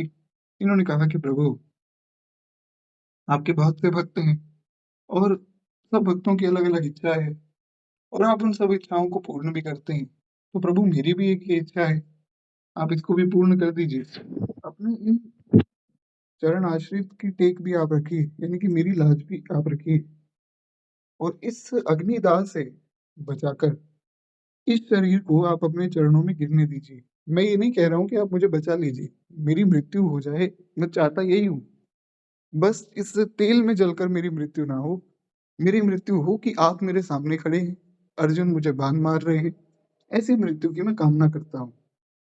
एक भक्त को मृत्यु का कोई भय नहीं, उसको बस ये भय है कि कहीं ऐसी जगह मेरी मृत्यु ना हो जाए जहाँ भगवान का धाम नहीं है, जहाँ भगवान नहीं, कोई भक्त नहीं है। मृत्यु हो तो महाराज भगवान के चरणों में हो, श्री गंगा जी का तट हो या यमुना का वंशीवट हो। मुख्य बात यह है कि मेरा सांवरा निकट हो, जब प्राण तन से निकले। खैर तो इस प्रकार प्रार्थना करके हरे कृष्ण गोविंद इस प्रकार से भगवान के नामों का उच्चारण करके फिर भी सुधनवा चले, उस कढ़ाई में कूद पड़े। अब हुआ क्या कि एक दिन प्रहलाद के लिए अग्नि शीतल हुई थी। एक दिन जो है ब्रज बालकों के लिए भगवान ने दावाग्नि को पी लिया था। ये कथा तो आप सबको ज्ञात होगी, एक बार हुआ ऐसा ही था कि महाराज जो ब्रज मंडल के बालक थे ना, उनके लिए भगवान अग्नि को पी गए थे, दावाग्नि लग गई। अब जो दावा नल है, हमने पहले भी चर्चा की थी, वो अपने आप लग जाती है, जंगल में आग लग जाती है। तो सब बालक घबरा गए, सब ने कहा कि लाला अब क्या करें। भगवान ने कहा तुम सब जो है आंखें बंद कर लो। तो बोले आंखें बंद करने से क्या होगा। भगवान बोले मेरी बात मानो, तुम आंखें बंद कर लो, लेकिन मधुमंगल जी तो मधुमंगल जी हैं। उन्होंने जो है हल्की सी जो है ऐसा जैसे आंख बंद करते हैं ना, तो हल्की सी एक उंगली को आगे करके थोड़ा सा देख लिया कि हो क्या रहा है, ये करने क्या वाला है। बाकी सब बेचारे आंखें बंद करके खड़े थे, भगवान अग्नि को पी गए। तो इस प्रकार से भगवान ने रक्षा की। तो कहते हैं जब प्रहलाद के लिए अग्नि को शीतल कर दिया, जब ब्रजवासियों के लिए अग्नि पी गई, तो सुधन्वा ने जब ऐसी प्रार्थना की है, तो महाराज भगवान को अग्नि को शांत तो करना ही पड़ेगा, क्योंकि अग्नि में जो अग्नि का तत्व है वो भगवान से है। तो इस कारण से भगवान ने आज सुधन्वा पर भी कृपा की है, और भगवान ने उस अग्नि को शीतल कर दिया। सुधन्वा का शरीर जो है बच गया। खोलता हुआ तेल उनको खोलता हुआ लग ही नहीं रहा था। उनको ऐसा लग रहा था कि मैंने पानी में डुबकी लगाई है, अब मैं बाहर आ जाऊंगा, ऐसा। इसमें मुख्य कारण क्या है, अगर आप लोगों ने बहुत ध्यान दिया हो, वो है प्रार्थना।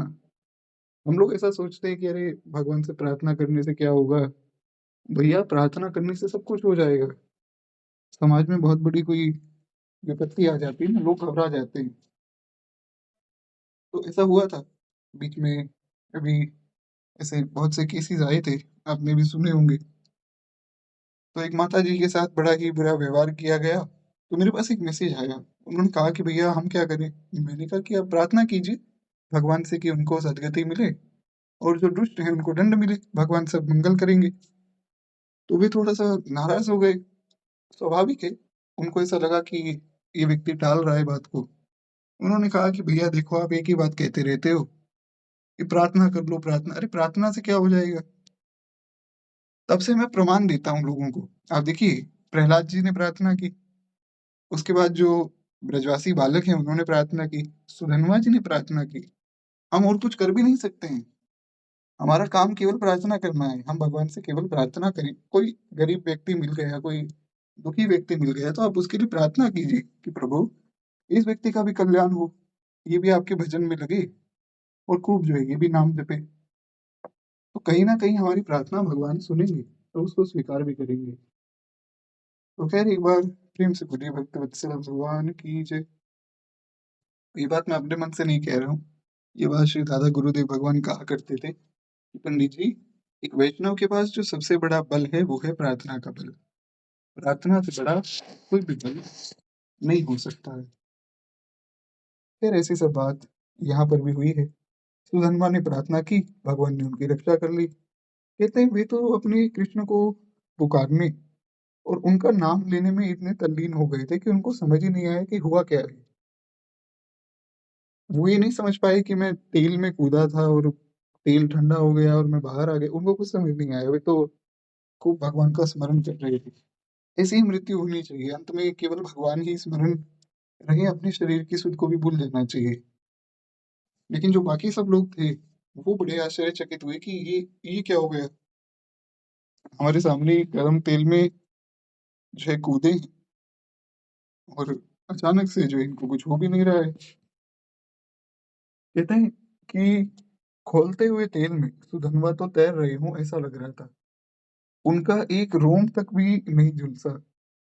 यह बात सुनकर राजा हंसध्वज भी जो है दोनों पुरोहितों के साथ वहां आए, क्योंकि राजा तो दोनों गुरुदेव को मनाने गए थे कि देखिए आप नाराज मत होइए, मैंने अपने पुत्र को दंड दे दिया है, आप लोग पुनः वापस चलिए। तो दूत गया भागकर समाचार देने की महाराज वो तो बच गए, तेल से उनको कुछ हुआ ही नहीं। तो फिर वो तीनों भी दौड़ कर आए हैं। कहते हैं कि श्रद्धा रहित और तार्किक जो पुरोहित थे, शंख, उनको बड़ा संदेह हुआ। उन्होंने कहा कि इसमें कोई इसकी चालाकी होगी, तभी ये बच गया, नहीं तो खोलते हुए तेल से कौन बच सकता है। तो तेल की परीक्षा के लिए उन्होंने एक नारियल को कढ़ाई में डाल दिया। उबलते हुए तेल में जैसे ही वो नारियल पड़ा, नारियल फट गया। ऐसा नहीं था कि तेल ठंडा हो गया। देखिए यहाँ समझने की बात है कि वो तेल ठंडा नहीं हुआ, वो तेल सुधनवा के लिए ठंडा हो गया। भगवान आपको विपत्ति से नहीं बचाते हैं, ये बात समझनी है। लोग सोचते हैं कि हम भगवान का भजन करेंगे कोई विपत्ति नहीं आएगी, ऐसा नहीं होगा। विपत्ति तो आएगी और खूब आएगी, पर आपको उससे कोई फर्क नहीं पड़ेगा। मीराबाई के लिए विष का प्याला भेजा राणा जी ने, तो विष का प्याला भेजा गया, मीराबाई को कह दिया कि ये तो जी जगन्नाथ जी का चरणामृत है। मीराबाई ने मुख लगाया, मीराबाई पी गई। और वो ऐसा विष था, राणा जी ने ऐसा विष तैयार करवाया था कि वो जो वैद्य जिसने तैयार किया था, उसने कहा कि महाराज इस विष की अगर एक बूंद भी किसी व्यक्ति की जीभ पर पड़ गई ना गलती से, एक बूंद, खत्म हो जाएगा वो उसी समय। मीराबाई वो पूरा प्याला पी गई। तो जब दासी ने बताया कि भाई साहब इसमें तो विष है, वे बोली देखो, विष हो चाहे कुछ भी हो, मैंने तो यही मान लिया कि जगन्नाथ जी का प्रसाद है, और ये मानकर मैं तो पी गई। कुछ भी नहीं हुआ मीराबाई को, कोई शरीर पर भी कोई ऐसा बुरा प्रभाव पड़ा हो या कोई बीमारी लग गई, कुछ भी नहीं। मृत्यु तो बहुत दूर की बात है। प्रहलाद जी को अग्नि में बिठाया गया, इसका ये मतलब नहीं कि वो अग्नि ठंडी हो गई, अग्नि तो जल रही थी, प्रहलाद को कुछ नहीं हुआ। होलिका तो जल गई महाराज। तभी तो हम होलिका दहन करते हैं ना, होली से एक दिन पहले। तो कष्ट आना, विपत्ति आना, ये तो होगा ही होगा, पर उससे आपको कोई फर्क नहीं पड़ेगा, क्योंकि जो प्रारब्ध में लिखा है सो तो होना ही। भगवान कष्ट को नहीं हरते हैं। भगवान ने कहीं ये नहीं कहा कि अर्जुन तुम चिंता मत करो, मैं तुम्हारे सारे कष्ट हर लूंगा। जब प्रारब्ध ही खत्म हो जाएगा तब तो शरीर भी खत्म हो जाएगा ना। वैसे तो ये चर्चा करनी नहीं चाहिए, कोई बड़ी गंभीर चर्चा है, पर एक बात समझिए, ये शरीर हमें क्यों मिला? ये शरीर हमें इसलिए मिला है कि हमारे कुछ प्रारब्ध है, उसको हमें भोगना है। तो अगर प्रारब्ध मान लीजिए ना होता तो शरीर भी ना होता। जब प्रारब्ध ही नहीं है तो फिर शरीर नहीं रहेगा, फिर तो हम भगवान के धाम पहुंच गए ना। तो ये प्रारब्ध है इसलिए शरीर है, शरीर है इसलिए कष्ट है, तो वो तो खत्म नहीं हो सकते, क्योंकि वो खत्म हो जाएंगे तो शरीर खत्म हो जाएगा। कई लोग ऐसा भी करते हैं, कई लोग ऐसा कहते हैं भगवान से कि प्रभु मेरे सारे कष्ट खत्म हो जाए और मुझे मुक्ति मिल जाए। मुक्ति का यही तो मतलब है। तो वो मुक्त हो गए, भगवान में विलीन हो गए। पर वो मुक्त लोग भगवान की लीला का अनुभव नहीं कर सकते, वो कथा नहीं सुन सकते। जो विलीन हो गया वो लौट कर नहीं आएगा। इसका प्रमाण, इसका एक प्रमाण है भगवत जी में मिलता है। एक बार की बात है, महाराज हुआ क्या कि श्री नारद जी महाराज भगवान की एक लीला देख रहे थे, बड़ी सुंदर लीला है। हुआ क्या कि भगवान जो है नंद बाबा के यहाँ पर उनका जन्म हुआ। श्री ठाकुर जी खूब लीलाएं करते थे। तो नारद जी क्या करते थे कि यहाँ आते थे ब्रजमंडल में और सारी लीला देखते थे और जाकर फिर ब्रह्मा जी को सारी लीला सुनाते थे। अब छोटे से लाल जी हैं, वे क्या कर रहे हैं कि देहरी पार करने की कोशिश कर रहे हैं। कथा आप सबको ज्ञात है, देहरी पार करने की कोशिश कर रहे हैं, पर वो देहरी है ऊंची और भगवान है छोटे से। तो भगवान उस देहरी पर चढ़ तो गए जैसे तैसे, बड़े हाथ पैर मारे, महाराज ठाकुर जी चढ़ गए। अब उतर नहीं पा रहे हैं, अब रो रहे हैं। उस गेट के बीचों बीच देहरी पर भगवान का पेट है और भगवान ना इधर आ पा रहे हैं ना उधर जा पा रहे हैं और रो रहे हैं। छोटे छोटे भगवान के हाथ, छोटे छोटे पांव, उतर सकते नहीं। और नारद जी खूब खिलखिलाकर हंस रहे हैं कि महाराज देखो, जो अनंत कोटि ब्रह्मांड का स्वामी है, जिनके संकल्प मात्र से सृष्टि हो जाती है, वे भगवान एक देहरी पार नहीं कर पा रहे, जो अनंत अनंत जीवों को भवसागर पार करवा देते हैं। जिनके नाम लेने मात्र से अनंत जीव भवसागर से तर जाते हैं, वो एक देहरी पार नहीं कर पा रहे। वो खूब रो रहे हैं। कैसी विचित्र ठाकुर जी की लीला है। नारद जी खूब हंसे, हंसते हंसते नारद जी रोने लग गए। तब उनसे कारण पूछा गया कि चलो ठीक है, आपकी हंसी का कारण हमने माना कि महाराज भगवान की लीला देखकर आपको हंसी आई, अच्छी बात भी है, आनी भी चाहिए, पर आप रोने क्यों लग गए? ये बात समझ नहीं आई। नारद जी ने कहा, मैं अपने मन से कुछ भी नहीं कह रहा हूँ, अगर आपको प्रमाण चाहिए तो भागवत जी में पूरी कथा है, आप इसको जाकर पढ़ सकते हैं। ये सारी बातें भागवत जी में लिखी है। तो नारद जी ने कहा कि मैं उन लोगों के लिए रो रहा हूँ जिन्होंने मुक्ति ले ली। मुक्ति ले ली मतलब जिन्होंने मुक्ति को स्वीकार कर लिया, वो भगवान में मिल गए। अब वो बेचारे इस लीला का अनुभव कर ही नहीं सकते हैं। वो सोच भी नहीं सकते हैं कि ये कितनी सुंदर लीला है और इस लीला को देखने में कितना सुख मिल रहा है। इस लीला को सुनने में जब इतना सुख है तो सोचिए, नारद जी तो आंखों से दिख रहे थे, कितना आनंद नारद जी को हुआ होगा। तो वहां श्री नारद जी ने कहा कि मैं उनके लिए रो रहा हूँ जो बेचारे मुक्त हो गए, मुक्त होकर भगवान में विलीन हो गए। उनको क्या पता क्या लीला चल रही है बाहर। तो खैर एक बार प्रेम से बोलिए श्री नारद जी महाराज की जय, बाल कृष्ण लाल की जय। तो इस प्रकार से समझना चाहिए कि कष्ट जो है वो नहीं जाएगा, आपको कष्ट का अनुभव नहीं होगा। सुधनवा जी पे कष्ट आया, पर सुधनवा जी को कष्ट का अनुभव नहीं हुआ। हमने श्री नामाचार्य हरिदास ठाकुर जी की कथा भी 2-3 दिन पहले सुनी कि 22 बाजारों में ले जाकर उनको कोड़े मारे गए, पर वे भगवान का नाम जप कर रहे हैं। उनको फर्क ही नहीं पड़ रहा है कि मुझे कोड़े मार रहे हैं। ऐसा ऐसा समझना चाहिए।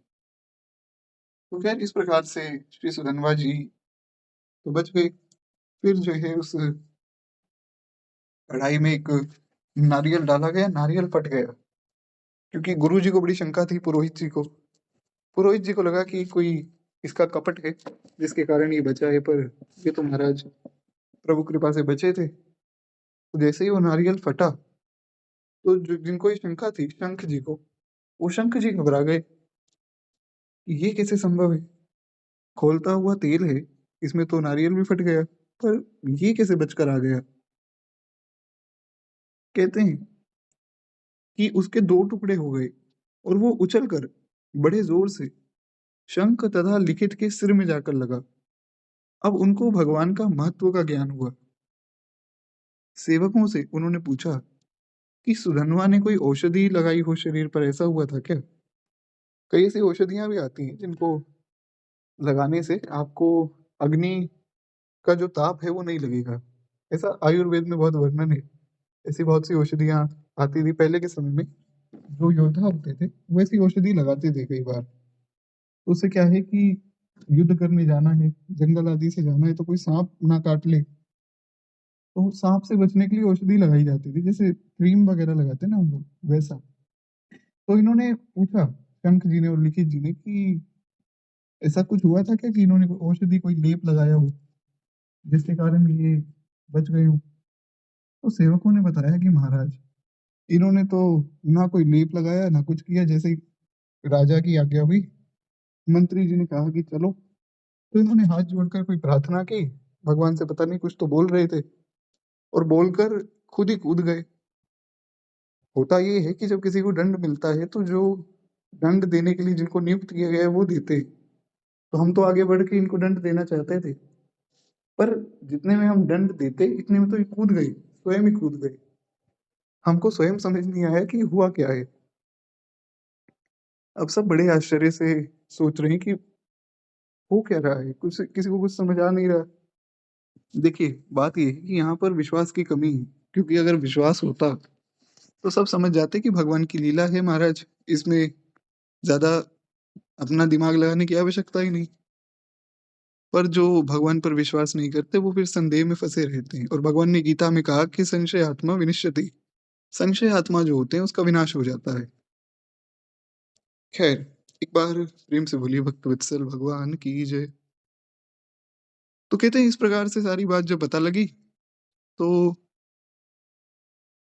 शंख ने अपने अपराध का पता लगाया। शंख को समझ आया कि मुझसे बहुत बड़ी गलती हो गई, मैंने भगवान के इतने बड़े भक्त पर जो है लांछन लगा दिया। अब मुझे प्रायश्चित करना चाहिए। धिक्कार है मेरा जीवन कि मैंने भगवान के एक सच्चे भक्त पर संदेह किया। प्रायश्चित करके प्राण त्यागने का निश्चय शंख मुनि ने कर लिया। शंख मुनि ने कहा कि चलो अच्छा है, सुधनवा तो बच गए, तो मैं ही इस तेल में कूदकर अपने प्राण त्याग दूंगा। पर बात यह है कि सुधनवा के प्रभाव से वो तेल शीतल हो चुका था। गुरु जी भी बच गए। कहते कि मुनि ने सुधनवा को हृदय से लगा लिया। उन्होंने कहा कि कुमार, तुम धन्य हो। मैं तो ब्राह्मण होकर, शास्त्र पढ़कर भी असाधु रह गया, मूर्ख हूं मैं। पर बुद्धिमान और विद्वान तो वही है जो भगवान श्री कृष्ण का स्मरण करता है। तुम्हारे स्पर्श से मेरा ये अधम देह आज पवित्र हो गया। तुम जैसे भगवान के भक्तों को देखकर, उनका दर्शन करके ही जीवन सफल हो जाता है। गोस्वामी जी ने भी वर्णन किया कि संत दरस जिमि पातक तरई, संत का दर्शन करने मात्र से बड़े से बड़ा पातकी भी तर जाता है महाराज। कहते हैं राजकुमार, अब तुम जो है इस तेल से निकलो और अपने पिता, भाइयों और सेना को जो है पावन करके मेरा भी उद्धार करो, यानी कि सबको दर्शन दो महाराज, सबका उद्धार करो। त्रिलोक के स्वामी श्री कृष्ण जिनके सारथी बनते हैं, अब जो है उन धनुर्धर अर्जुन से तुम युद्ध करोगे, यानी कि ये आज्ञा भी मिल गई। सुधनवा जी ने किसी को बताया नहीं था कि मेरे मन में ये भाव है कि मैं अर्जुन से युद्ध करना चाहता हूँ, पर भगवान की ऐसी कृपा रही, उनके मन का जो भाव था वो भी भगवान ने पुष्ट करवा दिया। उनको एक गुरु जी ने आज्ञा दे दी कि तुम जो है अर्जुन से लड़ोगे, और बाकी सब लोग जिनसे भी लड़ना चाहिए बाकी सबकी व्यवस्था देखी जाएगी। कहते हैं मुनि के साथ सुधनवा कड़ाहे से बाहर आए। राजा हंस ध्वज ने अपने भगवत भक्त पुत्र का समादर किया और उनको खूब आशीर्वाद दिया। पिता की आज्ञा से सुधनवा सेना नायक हो गए, और वहां से दूसरी ओर अर्जुन सेना नायक थे। तो इस कारण से अर्जुन की सेना से उनका संग्राम होने लगा। सुधनवा के शौर्य के कारण पांडव दल में खलबली मच गई। ऐसा नहीं था कि सुधनवा कोई साधारण व्यक्ति था, वो भी बड़ा महाराज शूरवीर व्यक्ति था, भगवान का भक्त था। तो इस कारण से पूरे पांडवों के दल में खलबली मच गई। वृषकेतु, प्रद्युम्न, कृतवर्मा और सात्यकी आदि बड़े बड़े जो वीर थे, उस तेजस्वी के सामने उनकी वीरता काम नहीं आई, वो घायल हो गए। कहते हैं अंत में अर्जुन सामने आए अर्जुन को अपनी शूरता का कुछ दर्प भी नहीं था। अर्जुन तो अर्जुन थे महाराज, उनको ऐसा कोई घमंड नहीं था। आजकल तो खैर अर्जुन को थोड़ा-सा गलत रूप में दिखाया जाता है। लोग कहते हैं कि कर्ण जो हैं वे बड़े शक्तिशाली थे, अर्जुन उनके सामने कुछ नहीं, ऐसा नहीं था। अर्जुन एक तो शक्तिशाली बहुत ज़्यादा थे, बहुत शक्तिशाली थे। दूसरी बात ये है कि अर्जुन को अभिमान भी नहीं था। ये बड़ी विशेष बात है। अभी हमने सुना कि चाहे आप में कितना ही बड़ा कोई गुण हो, पर अगर आप अभिमानी हैं तो व्यर्थ है आपका वो गुण। तो लोग कहते हैं ना कि अर्जुन को तो जिताया गया, कर्ण हारे नहीं कर्ण को हराया गया, अर्जुन जीते नहीं अर्जुन को जिताया गया, ये तो भगवान ने धोखा किया, गलत बात, ये सब नाटक जो लोग करते हैं, रोते रहते हैं, उन लोगों को पता ही नहीं है कि वास्तव में अर्जुन बहुत बड़े योद्धा हैं, पर वे खुद को छिपा कर रखते हैं। उनको कोई अभिमान नहीं है और यही ऐसे ही लोग भगवान के भक्त बनते हैं। हनुमान जी को देखिए, कोई ऐसा गुण संसार में होगा ही नहीं जो हनुमान जी में ना हो। और विशेष बात ये है कि हनुमान जी में वो गुण पूर्ण रूप से, जैसे बल की बात करें, तो हनुमान जी के बल के विषय में गोस्वामी जी ने कहा कि अतुलित बल धामम, जिनके बल का कोई तुलना ही नहीं की जा सकती, जिनके बल को माप ही नहीं सकते हैं, ऐसा बल है। कहते हैं कि महाराज इतने बलशाली हैं श्री हनुमान जी कि उनके बल के सामने किसी का बल कुछ नहीं। पर उनसे पूछा जाए कि प्रभु आपका तो इतना बड़ा भारी बल है आपके अंदर, हनुमान जी कहते हैं कि मैं तो भैया बड़ा बलहीन हूँ, भगवान के बल से बलित हूँ। तो भगवान का जो भक्त होता है वो बड़ा ही दैन्य होता है। कोई भी ऐसा सद्गुण नहीं है जो भगवान के भक्त में ना आ सकता है वो। भगवान के भक्तों में सब सद्गुण ही होते हैं, पर उसका कोई उनको अभिमान नहीं होता है। खैर, इस प्रकार से अर्जुन को भी कोई दर्प नहीं था, किंतु सुधन्वा तो केवल श्याम सुंदर के भरोसे युद्ध कर रहे थे। भगवान को अपने भक्त का प्रभाव तो दिखलाना था। तो बालक सुधन्वा को अपने सामने देखकर पार्थ को बड़ा आश्चर्य हुआ। सुधन्वा ने उनसे कहा कि देखिए, विजय सदा आपके रथ पर श्री कृष्णचंद्र सारथी के स्थान पर बैठे आपकी रक्षा किया करते थे। इसी से आप सदा विजयी होते रहे। अब देखिए, ये सारी बात मैंने पहले इसलिए बता दी कि ऐसा कोई मन में संशय ना करे कि अर्जुन तो इसलिए जीतते थे कि भगवान उनके साथ थे। अरे भैया, भगवान तो सबके ही साथ है। और हाँ, बिल्कुल ये भी बात स्वीकार्य है कि अर्जुन इसीलिए जीते कि भगवान साथ में थे। तो अगर जो अन्य लोग हैं, कर्ण है, दुर्योधन आदि हैं, ये भगवान को स्वीकार करते, भगवान की शरण ले लेते, भगवान इनके साथ भी हो जाते। तो यहाँ पर जो बात कही जा रही है वो केवल एक लीला है जिसमें भगवान अपने भक्त का बल दिखाना चाहते हैं।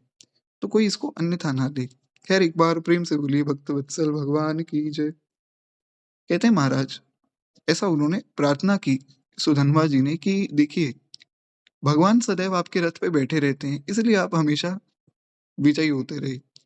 आज आपने जो है अपने उन समर्थ सारथी को कहाँ छोड़ दिया? आज भगवान को आप लेकर नहीं आए।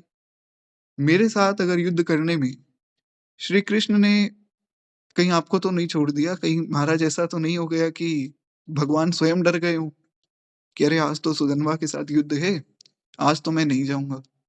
भगवान को कहीं भय हो कि अगर सुधन्वा से हम हार गए तो मेरी बड़ी बेइज़्ज़ती हो जाएगी कि भगवान रथ पे बैठे थे फिर भी नहीं जीत पाए। ये केवल एक भाव है भक्त का, एक लीला है। तो कहते हैं कि अब आप जो है उन मुकुंद से रहित हैं। ऐसी दशा में मुझसे संग्राम कर भी सकते हैं नहीं? मतलब महाराज लड़ पाओगे या हार जाओगे? अगर आपको डर लग रहा है तो आप भाग जाइए। अर्जुन को ऐसा उन्होंने कहा। क्यों कहा? ताकि अर्जुन जो है किसी प्रकार भगवान को अपने साथ ले आएँ। वे उकसा रहे थे बस। कहते सुधन्वा की बातों से अर्जुन को बड़ा गुस्सा आया। अर्जुन ने कहा कि ये छोटा-सा बालक और ये मुझे इस प्रकार से बातें कह रहा है। उन्होंने बाणों की वर्षा आरंभ कर दी, पर हँसते हुए सुधन्वा ने उनके बाणों के टुकड़े टुकड़े कर दिए। अर्जुन के दिव्यास्त्रों को भी राजकुमार ने सब व्यर्थ कर दिया। स्वयं पार्थ घायल हो गए, ऐसे बाण चलाए सुधन्वा ने। अब ना तो ये बात अर्जुन को समझ आई और अंदर की बात आपको बता देता हूँ कि ना ही ये बात सुधन्वा को समझ आई कि हो क्या रहा है। अर्जुन ये नहीं समझ पा रहे थे कि मैं जो महावीर हूँ, मुझसे बड़ा कोई धनुर्धर नहीं है इस धरती पे आज के समय में। मुझसे ये छोटा-सा बालक जीत कैसे रहा है? मैं जो भी दिव्यास्त्र चलाता हूँ, ये बालक अपने साधारण अस्त्रों से उन दिव्यास्त्रों को काट देता है। मेरे शरीर को इसने घायल कर दिया, ये संभव कैसे है? और सुधनवा ये नहीं समझ पा रहे थे कि मैं जो भी अस्त्र चला रहा हूँ, वो कहीं न कहीं जाता है और अर्जुन जी के उस अस्त्र को काट के और उनको लग जाता है। ये कैसे संभव है? तो दोनों ही महाराज समझ नहीं पा रहे क्योंकि भगवान की लीला चल रही है। तो अंत में हुआ क्या कि अर्जुन घायल हो गए, उनका सारथी जो है मर गया। सुधन्वा ने फिर हँसकर कहा कि धनंजय, मैं तो पहले ही कह रहा था कि आप जो है सर्वज्ञ सारथी को छोड़कर ये छोटे-मोटे लोगों को अपने साथ ले आए। ये आपने अच्छा नहीं किया। आज जो है आप मेरे हाथों मारे जाएँगे, इसीलिए आप अभी भी समय है, भगवान कृष्ण को बुला लीजिए, वरना आप तो मेरे बाणों से घायल तो हो ही गए हैं। अब 1-2 बाण मैं और चलाऊँगा, महाराज मैं आपके प्राण भी ले सकता हूँ। अर्जुन ने बाएँ हाथ से घोड़े की डोरी पकड़ी, यानी कि जो रथ में जो घोड़े थे, तो उनकी डोरी को अर्जुन ने बाएँ हाथ से पकड़ा। वो कहते हैं एक हाथ से युद्ध करते हुए भगवान को मन ही मन उन्होंने पुकारा। अब ऐसा तो हो नहीं सकता कि युद्ध के बीच में छोड़कर जाएँ और भगवान को लेकर आएँ। मन ही मन स्मरण किया कि हे नाथ, मेरी रक्षा कीजिए प्रभु, यहाँ पधारिए। उनके स्मरण करते ही श्री कृष्ण प्रकट हो गए। भगवान तो भगवान है। प्रकट हो गए का क्या मतलब है, यहाँ ये समझना चाहिए। बड़ी सुंदर बात है। देखिए, श्री कृष्ण प्रकट हो गए, मतलब कृष्ण वहीं थे, वहीं बैठे थे भगवान। वो चाहते थे कि अर्जुन को पता लगे कि ये मेरा जो भक्त है सुधन्वा, ये कितना अच्छा भक्त है। ऐसा संभव नहीं है कि अर्जुन जी से कोई जीत सके। लेकिन सुधन्वा भी भगवान के भक्त हैं। भक्त का प्रभाव कम कैसे हो जाए? इस कारण से भगवान ने सुधन्वा के प्रभाव को बहुत बढ़ाया। अर्जुन को समझ आया कि भगवान का भक्त है, भगवान का शरणागत है, बड़ा बलशाली व्यक्ति है। इस कारण से फिर अर्जुन ने जो है प्रार्थना की तो भगवान वहीं प्रकट हो गए। मतलब वहाँ बैठे ही थे, सबके सामने आ गए। कहते हैं उन्होंने अर्जुन के हाथ से जो है वो रथ की रस्सी को ले लिया और अब जो है भगवान सारथी बन के बैठ गए। सुधन्वा और अर्जुन दोनों के मध्य में युद्ध हुआ। दोनों ने भगवान को पहले प्रणाम किया है। सुधन्वा के नेत्र आनंद से खिल उठे, जिसके लिए उसने युद्ध किया था, जिसके लिए अर्जुन को छकाया था, यानी कि अर्जुन को महाराज घायल कर दिया था, अर्जुन को थका दिया था। वह कार्य पूरा हो गया। कमल लोचन श्री कृष्ण आ गए हैं। कैसा अद्भुत भगवान का स्वरूप है। कहते नहीं बनता है महाराज, सुंदर भगवान ने अनंत कोटि ब्रह्मांड के स्वामित्व को सूचित करता हुआ वो किरीट मुकुट धारण किया है। गले में कौस्तुभ मणि है। सुंदर भगवान की अलकावली है। सुंदर भगवान के लाल लाल अधर, भगवान की सुंदर समुन्नत नासिका है। गोल गोल भगवान के कपोल हैं। बड़ी बड़ी विशाल भगवान की आंखें। सुंदर जो है भगवान का चौड़ा ललाट है। सुंदर भगवान के भौरे हैं। और ललाट के ऊपर बढ़िया एक ऊर्ध्वपुंड्र की रेखाएँ। भगवान का जो गला है, जो भगवान की ग्रीवा है, बड़ी सुंदर है। ऐसा लगता है मानो शंख रख दिया हो। घुंघराले भगवान के बाल हैं। वक्षस्थल भगवान का बहुत चौड़ा, बहुत विशाल वक्षस्थल है। उस वक्षस्थल पे श्रीवत्स का चिन्ह है, भृगुलता का चिन्ह है। भगवान ने सुंदर जो है माला धारण की हुई है। गले में सुंदर जनेऊ है। भगवान का श्याम वर्ण है। तो ऐसा लगता है कि मानो घने काले बादलों में बिजली चमक रही हो। ऐसी सुंदर भगवान की जनेऊ। नीचे भगवान ने पीतांबर धारण किया है। लाल-लाल भगवान के चरण और बड़े सुंदर नख। ऐसा लगता है कि मानो भगवान के नाखूनों में हज़ारों सूर्य चमक रहे हों और आजानु भुज, भगवान की लंबी भुजाएँ, जिन भुजाओं से भगवान ने उस रथ को पकड़ा है और मंद-मंद श्री ठाकुर जी मुस्कुरा रहे हैं। ये छवि देखकर तो धन्य हो गए श्री सुधन्वा जी और खूब प्रेम से महाराज भगवान की इस छवि को मन में उन्होंने बसाया कि तेरी मंद मंद मुस्कनिया पे बलिहार सांवरे, मैं बलिहार सांवरे। बड़ा अद्भुत भाव है। कह रहे श्री ठाकुर जी की बड़ी कृपा है कि जैसा हमारे यहाँ नियम है, हमारे यहाँ मतलब इस कथा का जो नियम है ठाकुर जी की कृपा से, हर 1-2 हफ्ते में हम लोग भगवान का ध्यान कर ही लेते हैं। तो आज भी ध्यान हो गया। खैर, हम लोग थोड़ा आगे बढ़े। तो इस प्रकार से भगवान को देखा तो आनंद हो गया महाराज। श्री कृष्ण तो श्री कृष्ण है, उनकी छवि तो अलौकिक है। नाम ही कृष्ण है, ठाकुर जी ने मोह लिया उनके मन को। कहते हैं उनके दर्शन करके वे कृतार्थ हो गए। अब उसे भला और क्या चाहिए? आनंद हो गया। उसने अर्जुन को ललकारा कि पार्थ, आपके ये सर्वसमर्थ सारथी तो आ गए। अब तो आज मुझ पर विजय पाने के लिए कोई प्रतिज्ञा करें। ऐसी प्रतिज्ञा कर लो कि आप जीत जाओगे। सरल शब्दों में मान लीजिए ऐसा हो कि किसी व्यक्ति से आपका युद्ध चल रहा है। अब उस व्यक्ति के पास खूब अस्त्र हैं, शस्त्र हैं, आपके पास कुछ नहीं है। तो अब वो व्यक्ति प्रतिज्ञा कर ले कि मैं ये प्रतिज्ञा करता हूँ कि 10 मिनट में मैं सामने वाले को मार दूँगा। तो कोई बहुत बड़ी बात नहीं है क्योंकि उसके पास इतने अस्त्र-शस्त्र हैं, ऐसा। तो यही बात सुधन्वा ने कही। सुधन्वा ने कहा कि अब जो है आपके साथ में आपके सारथी आ गए, श्री कृष्ण आ गए। अब आप कोई प्रतिज्ञा भी कर लेंगे तो भी कोई बहुत हानि नहीं होगी आपकी, आप कोई प्रतिज्ञा कीजिए। कहते हैं अर्जुन ने भी आवेश में आकर 3 बाण निकाले और प्रतिज्ञा की कि मैं इन 3 बाणों से यदि तेरा सुंदर मस्तक काट ना दूँ, तो मेरे पूर्वज जो है पुण्यहीन होकर नर्क में गिर जाएँ। महाराज, धन्य है सुधन्वा। देखिए भगवान का भक्त बड़ा चालाक होता है। तो अर्जुन ने आवेश में आकर प्रतिज्ञा कर ली। वास्तविक बात ये है कि ऐसा अ, हमें कोई अन्य भाव नहीं लेना है। क्योंकि देखिए जितनी भी लीलाएँ हम सुन रहे हैं ना, उसमें हम अगर इस भाव से सुनेंगे कि भगवान की लीला चल रही है, तो किसी भक्त के प्रति हमारा अपराध नहीं बनेगा। बाकी तो अन्य भाव भी लिया जा सकता है, पर बात ये कि हमें तो उस हिसाब से सुननी है ना कथा कि हम भक्तमाल सुन रहे हैं। तो भक्तों की गाथा में भक्तों को ही अगर हम कम समझ लेंगे, तो फिर कैसे भक्तमाल सुन रहे हैं महाराज? तो इस प्रकार से ये सब बातें छोटी-छोटी बातों को समझेंगे, तब और कथा सुनने में रस मिलेगा। खैर एक बार प्रेम से बोलिए भक्तवत्सल भगवान की जय। तो हुआ क्या कि अर्जुन ने 3 बाण निकाल कर कहा कि मैं प्रतिज्ञा करता हूँ कि अगर इन 3 बाणों से मैंने तुझे ना मारा, तो मेरे जितने भी पूर्वज हैं वो सारे नर्क में गिर जाएँ। भगवान बैठे सोच रहे हैं, भगवान ने कहा कि अरे अर्जुन, तुमने ये क्या प्रतिज्ञा कर ली भैया? इस प्रतिज्ञा की आवश्यकता क्या थी? तुम तो वैसे भी इसको मार देते। अर्जुन ने कहा प्रभु वो कह रहा था कि कर लो। भगवान बोले कि वो कह रहा था तो तुम उसकी बातों में क्यों आ गए? तो भगवान भी खिलखिलाकर हँस रहे हैं कि महाराज धन्य है सुधन्वा जी भी। तो कहते हैं कि अर्जुन ने ये प्रतिज्ञा की और सुधन्वा जो है उस प्रतिज्ञा में उस प्रतिज्ञा को देखकर उन्होंने हाथ उठाए। सुधन्वा जी ने हाथ उठाकर कहा कि ये कृष्ण साक्षी हैं। इनके सामने ही मैं तुम्हारे इन 3 बाणों को काटूँगा और अगर मैं इन 3 बाणों को काट ना दूँ, तो मुझे घोर नरक की प्राप्ति हो जाए। अब भगवान को धर्म संकट में फँसा दिया। ये कितनी सुंदर बात है।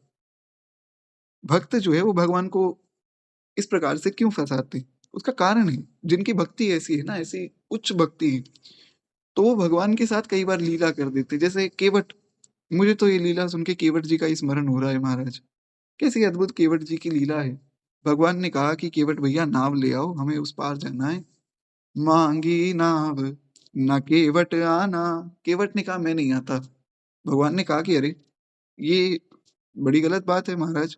अरे पूरे नदी में एक तो आपकी नाव है, दूसरी कोई नाव भी नहीं दिखाई देती। आप कह रहे हो मैं नहीं आता क्यों? क्या कारण है?